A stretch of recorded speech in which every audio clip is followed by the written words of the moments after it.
yang kita bahas kemarin bahwasanya aturan itu adalah untuk orang-orang yang paling rendah dalam sebuah society. Aturan ritual, benar, transaksional yang gampang diikutin. Iya. Nah, kalau untuk orang-orang yang di atas, owner, business owner, enggak, mereka ngelakuin itu bukan gara-gara ada Betul. aturan carrot and stick gitu loh. Contoh ya, masuk kantor jam 8 itu untuk karyawan. Ya, Kalau aturan dia itu sudah untuk level owner, dia nggak akan datang jam 8. Dia akan datang jam 7 atau jam 6. Bapakku bilang, semakin tinggi jabatanmu di satu perusahaan, berarti kamu harus datang yang paling pagi dan pulang yang paling malam. Kenapa? Karena kamu di atas, level manajemen tingkat atas. Tapi contoh ciri karyawan adalah dia selalu tenggo. Datang jam 8, pulang jam 5, jam 5. Dia nggak mau go extra miles. Dan siapa yang ngatur owner? Coba, kenapa sampai owner bisa datang lebih pagi, pulang lebih malam? Siapa yang Kenapa? ngatur dia?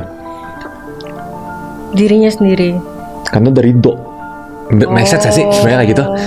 Kalau buat bisnis misalnya karena itu Iya, purpose dia gua, mencari itu passion ridho. gua gitu misalnya.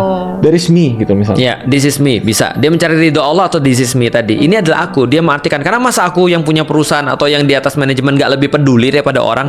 Kalau aku datang lebih awal, aku bisa tahu apa yang terjadi sebelum karyawanku terjadi. Makanya ciri-ciri pemimpin kan kalau lapar dia duluan, kalau kenyang dia terakhir. Nah, kalau di Indonesia nggak gitu. Gitu kan ya.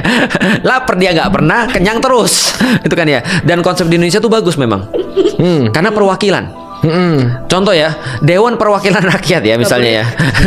Dewan Perwakilan, dia tuh mewakili kita untuk seneng, sehingga kita nggak perlu seneng lagi. Jadi artinya kalau mereka sekarang mewakili kita untuk senang, kan dia mewakili rakyat senang, berarti rakyat nggak usah senang lagi. Dia mewakili rakyat makan, rakyat nggak usah makan lagi. Nah besok nanti yang kayak gini-gini dia mewakili kita disiksa, kita nggak disiksa. Hah? Iya. Konsep siksa kubur. Konsep siksa, jangan salah loh, konsep pahala dan siksa. Lihat ya kata Rasul ya.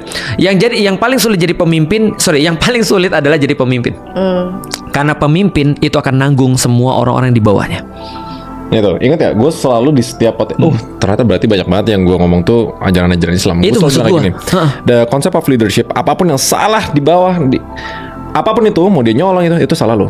Karena- Lo punya pertanggungjawaban ya. Karena ikan busuk dari Siapa? Ikan busuk Karena dari- ikan busuk dari pasarnya. Bagus. Bukan, ikan busuk dari kepala. Kepala dari lo, busuk. Berarti pemimpin itu bertanggung jawab atas semua orang. Artinya kenapa tadi, misal contoh ya, kenapa orang-orang di Indonesia ada pemimpin? Karena mereka nggak yakin dengan siksa kubur dan nggak yakin dengan akhirat. Kalau mereka yakin dengan akhirat, mereka ngeri banget. Contoh ya, Umar bilang begini. Umar bin Khattab itu salah satu pemimpin yang pernah bilang begini. Aku tuh nggak bisa tidur setiap hari karena aku khawatir. Aku tinggal di Madinah sekarang, kata Umar itu. Tapi aku khawatir kalau ada jalan yang kemudian bolong sehingga keledai itu terperosok di jalan itu di Baghdad, di Irak.